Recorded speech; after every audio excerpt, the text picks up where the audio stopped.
many people do not know what I'm about to say, but I'm going to speak my own truth. And the Senate President is allowed to counter that.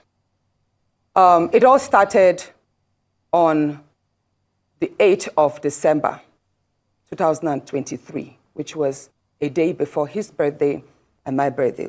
We are birthday mates. We were all in Akwa Ibom because he had a big fanfare in the stadium. Myself, my husband, and a few of his close friends, we went to Akwa Ibom. And at first, we were at Ikot Ekpene. We were in his house in Ikot Ekpene. Then we all moved to his house in Uyo, which was about 8 p.m. And he held my hand and said he wanted to show me around his house. My husband was walking behind us, just 3 of us. We're walking around from room to room. He showed me the beautiful interior. This was done by this, by that, this designer here, he bought this from us. It's like, oh, it's beautiful. And then I noticed that he hastened his pace while still holding my hand.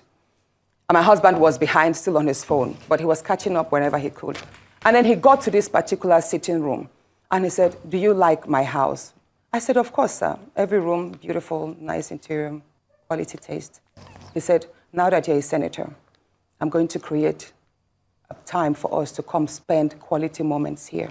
You will enjoy it. At that point, I just pulled away, and I was like, I don't really understand what exactly that meant. But then my husband now, when I turned around, I saw my husband was already near me, and the way my husband looked at me and looked at him, I was beginning to wonder, did he hear part of that inciting statements or not? And then the Senate President, too, I saw that he also had that thought, like, did my husband hear the invitation to treat or not?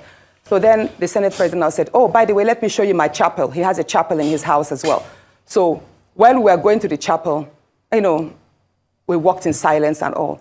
So that evening, before we left the Senate President's house at about 11 midnight to the 4 points in Ikot Ekpene. And my husband asked me, Natasha, what did the Senate President whisper to you? What's he telling you? I thought, should I tell him that he was speaking about bringing me in here at a special time for us to have a good time? Or should I just kill it there, wrap it as if there was nothing? Because tomorrow was a big day. I know how much my husband adores the Senate President. He loves him as a brother. My husband would do anything to support him.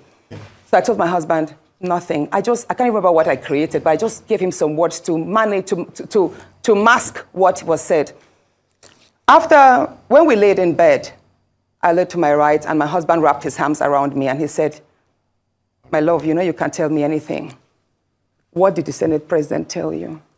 Again, I was like, don't you believe me? I said, nothing. Nothing. Moreover, it's my birthday in a few minutes. Let's just be happy. Then my husband told me he doesn't want to see me travel out of the country alone, and I should not go to the Senate President's house because he has a guest house where many senators do go there, you know, after office to like get approvals and all that.